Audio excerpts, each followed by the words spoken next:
कैसा रहा, फीडबैक कैसा जनता को मिला? जनता ने तो आपको चुना है, लेकिन जब आप प्रचार प्रसार में जा रहे थे तो उस समय क्या लगा? देखिए, जो चुनाव के बाद रिजल्ट आता है ना, उसी में जनता का जो संदेश होता है वही आपको मिलता है। तो इतने बड़े मार्जिन से हम लोग जीत करके आए हैं, तो आप हजारीबाग लोकसभा क्षेत्र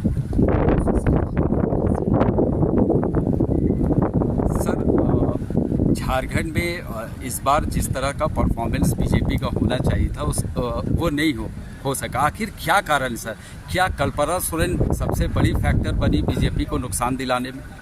देखिए, राजनीति में चुनाव में कई एक फैक्टर्स काम करते हैं और हर चुनाव का अपना एक अलग तासीर होता है। कभी हम जीतते हैं, कभी हम हारते हैं, कभी बहुत इसी झारखंड में कभी हमारे पास 14 सीटें थी, 12 हैं, 9 हैं, चलते रहता है। फिर कभी 12 हो जाएगा, फिर 14 हो जाएगा। इसमें कोई क्या कारण है सीट कम होने का, इसका आकलन पार्टी करेगी, उसके बाद आपको बताएंगे। सर, इंडिया अलायंस खुल के ये आरोप लगा रहा है कि जिस तरह से 400 पार का नारा दिया गया, 240 में आके अटक गए, और उनका कहना है कि ये सरकार एक तरह से बैसाखी की तरह चल रही है। देखिए, सबसे पहले दो बात आपके ध्यान में रहना चाहिए कि एक अच्छा विद्यार्थी अपने लिए एक बड़ा टारगेट सेट करता है। सपोज हमने अगर अपने लिए 98 मार्क्स का टारगेट सेट किया और 98 में अगर हम 80 लेकर के आए तो क्या हम फेल कर देंगे? और आरोप कौन लगा रहा है? जो फेल कर गया वो आरोप लगा रहा है कि आप जो है 98% नहीं ला पाए, आप केवल डिस्टिंक्शन तक रुक गए।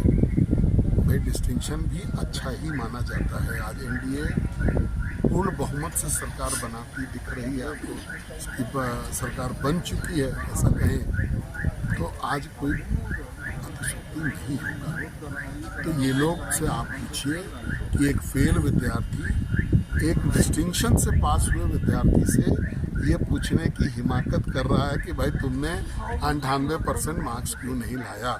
उनको अपने गिरेबान में झांक करके देखना चाहिए कि पिछले 3 चुनावों का अगर वो फिगर्स को जोड़ दे तो भी अभी केवल भारतीय जनता पार्टी का जो आंकड़ा है वहाँ तक भी वो नहीं पहुँचते। एनडीए का तो छोड़ दीजिए। और 400 पार का नारा एनडीए का था और एनडीए गठबंधन जो है वो बहुमत के साथ, बहुमत से ऊपर सीट लेकर के आई है।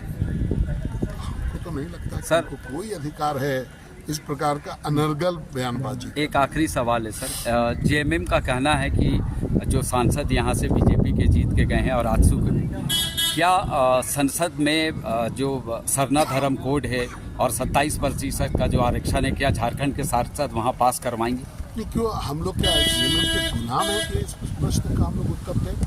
हमारा अपना स्टैंड होगा, हम अपनी चीज़ों पर अपने चीज़ों को अच्छे से समझ करके पूछ करके उस पर कार्रवाई करेंगे। वैसे ये निर्णय सरकार का है, भारत की सरकार का है। भारत की सरकार इस पर निर्णय लेगी, उस पर मेरा टिप्पणी करना उचित नहीं होगा, लेकिन उनको अपने कामों पर विश्वास होना चाहिए कि जेएमएम को अपना उनका क्या स्ट्रेंथ है उस पर विश्वास होना चाहिए। आज एक और काला अध्याय जुड़ने जा रहा है परिवारवाद। एक घरेलू महिला जिसने कभी संसदीय इतिहास में पार्टिसिपेट नहीं किया, आज वो यहाँ पर झारखंड विधानसभा की सदस्यता लेंगी।